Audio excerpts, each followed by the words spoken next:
I'd like to welcome you back to the Armor of God channel. I'm Greg Williams. Let's get suited up.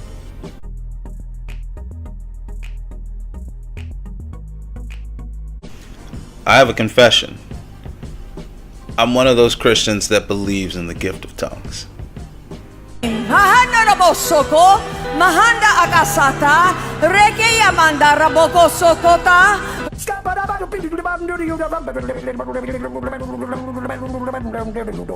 I'm a scat man.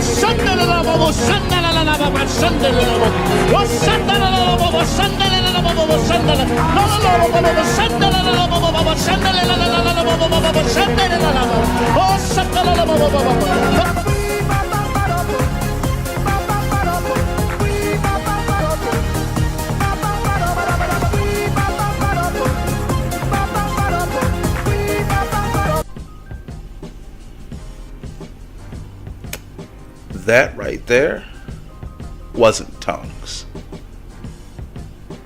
I don't know what that was.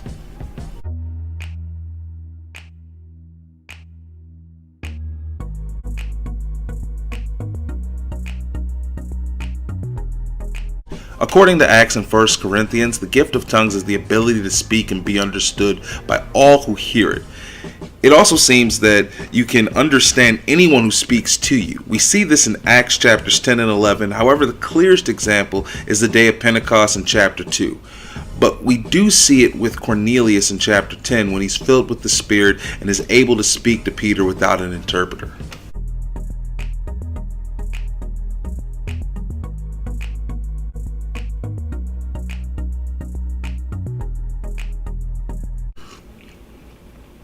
It's hot. Burned my tongue.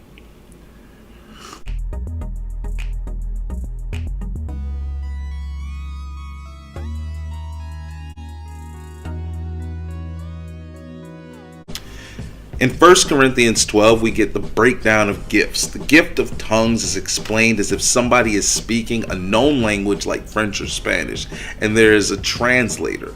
When this is read in the Greek, it's clear that this isn't some kind of magical language that no man has spoken, because if it was, who could translate it?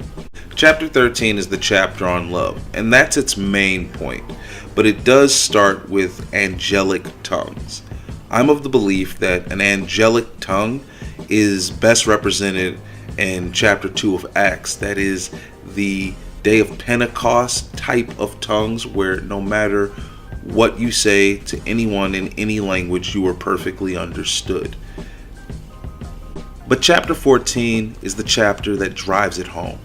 It explains that all of this is done for edification, and all things that edify should be done in an orderly manner. In other words, this shouldn't be confusing. One of the most important things mentioned in chapter 14 is who the gift of tongues is for, and that's the unbeliever. And it says that the church isn't supposed to be speaking in tongues together, which is a major problem in modern churches that participate in what we believe is tongues today. So the idea is an atheist walks into a church and is encouraged because he can understand the message being delivered, even if he doesn't speak the language, because he has a translator. In closing, this isn't a salvific, but it may be pushing people away from the church. And that's reason enough to look into this and have this conversation. I don't claim to know everything, and I'm not doing this just because I have some crazy desire to be right or I want to win an argument. The Bible tells us what tongues is for, and even if I'm 1000% wrong,